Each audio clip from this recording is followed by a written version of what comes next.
So let's talk about a bare bones budget. And this type of budget covers your essentials. Basically, it is there to cover your minimum expenses, your minimum financial obligations, and cover your core essentials, your basic needs, and that is all. And you would need a bare bones budget when, for example, you are going through a period of financial distress or you're navigating through an emergency situation in your life. So have you ever had to create a bare bones budget? Share in the comments and also share what worked for you in terms of being able to create that bare bones budget. Hey everyone, my name is Bola Shokunbi. I'm the founder and CEO of Clever Girl Finance. I'm also the author of the Clever Girl Finance book series and my latest book, Choosing to Prosper. Welcome to Clever Girl Finance TV.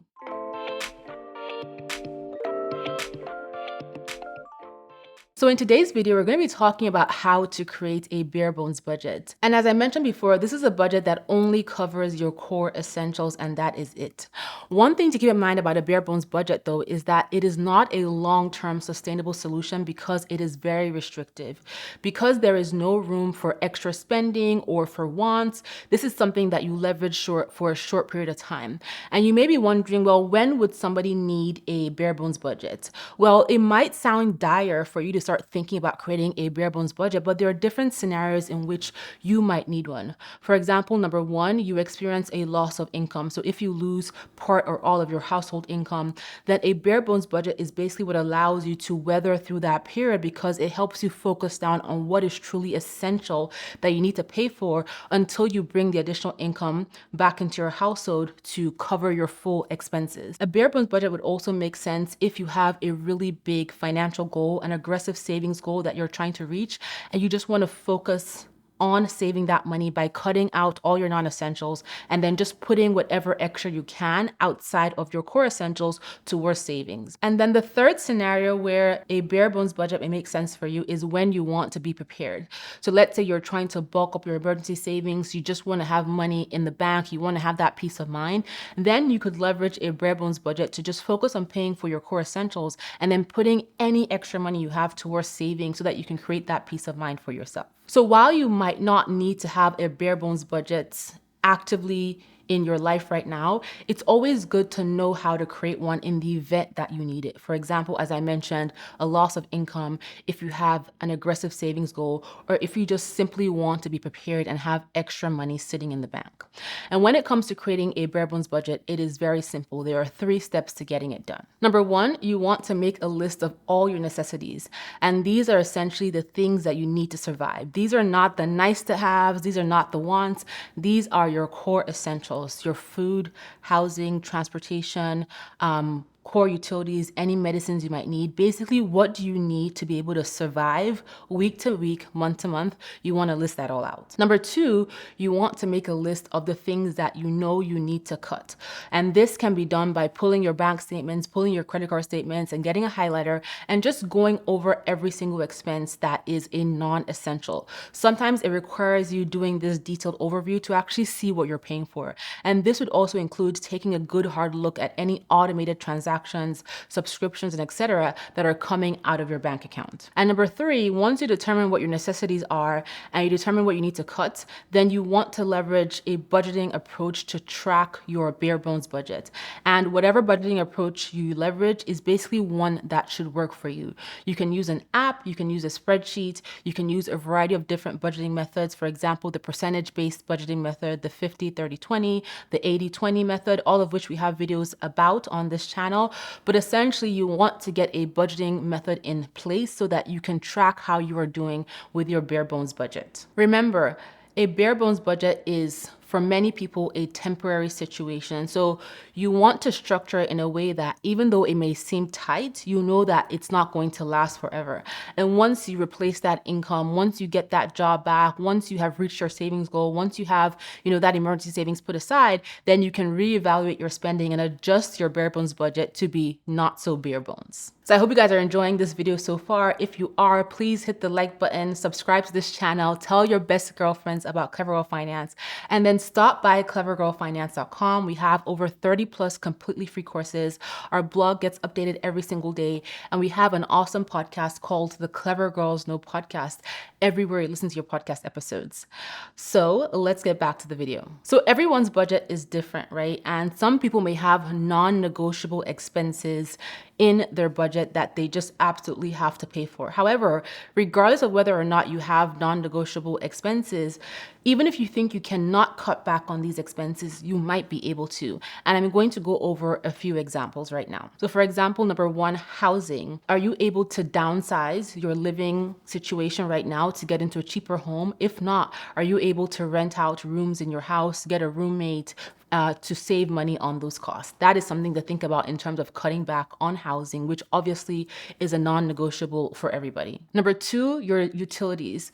Are there opportunities for you to save money on your utilities? Can you call your utility company to create a payment structure so that you pay the same bill every month?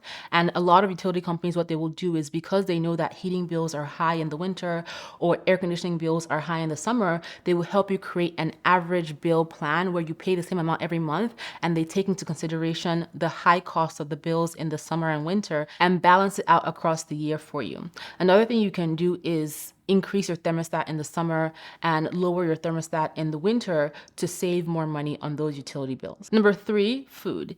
So in order to save money on food, think about meal planning and working with a list and a fixed budget when you go to the grocery store. Number four is transportation. So can you carpool with someone, right? Can you do a car sharing situation with a neighbor or a friend where you're able to split the bill on gas and insurance to save more money? And you could even do this with a family member as well. Five is debt repayment. So if you are trying to figure out a bare bones budget and you need to cut things down to the minimum, then when it comes to debt repayment, just focus on making your minimum payments. And once your income stabilizes, you have more money coming in, then you can start to make those additional debt payments. Phone and internet, when it comes to saving money in this category, just cut down to the cheapest possible plan. So when it comes to healthcare, you want to be able to make sure that you can pay your copays, you can cover any visit expenses, but there is no harm in asking whether or not there are any coupons or discounts that you can apply to those costs, especially when it comes to prescriptions as well and medications. There's a lot of times that doctors' offices will give you coupons for several months that will save you a significant amount of money on those medicines. And then insurance is another expense that is non-negotiable for many. And in this instance, you want to shop around to make sure you're getting the best deal possible, especially when it comes to auto insurance, home insurance, renter's insurance. See what's going to provide you with the best coverage that you need, but at the lowest cost. So another expense that people tend to look at when it comes to bare bones budgeting is their retirement contributions. So if you are still employed and you need to cut back in order to put more money aside to your core essentials, one thing you can do is just ensure that you're contributing just enough to get any match your employer might offer you in a 401k or 403b.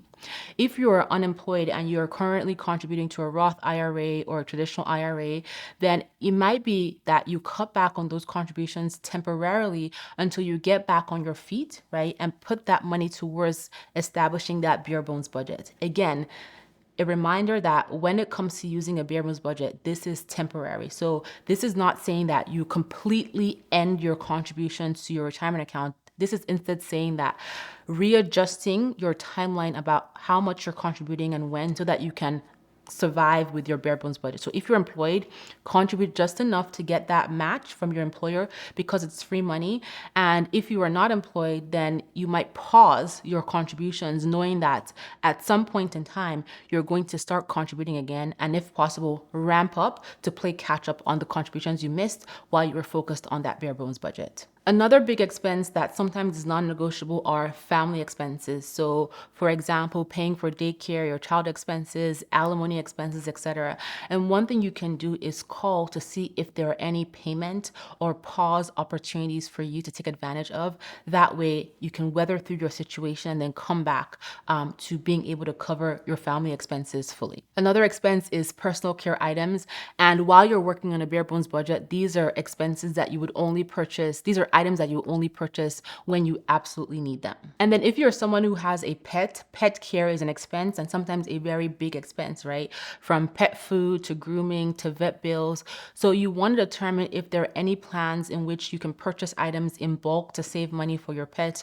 If there's any plans with your vet where you can try to save a little bit of money here and there, this way you can focus on your bare bones budget. As I mentioned, even if you don't need a bare bones budget right now, having one outlined is a good idea because, life happens and you never know when you might need to just cut back in order to get through a financial situation. And as I mentioned, it's not just being in a difficult financial situation that causes people to want to focus on a bare bones budget. You might have an aggressive savings goal. You might just want to have money in the bank, and this can help you really focus on eliminating a lot of unnecessary expenses so that you can save the extra money. So what are your thoughts on the bare bone budget? Have you been able to create one in the past? Have you needed to create one in the past? I would love to know. Share in the comments. Thank you so much for being here. I hope you have found this video helpful, and please stop by clevergirlfinance.com. We have over 30 plus completely free courses.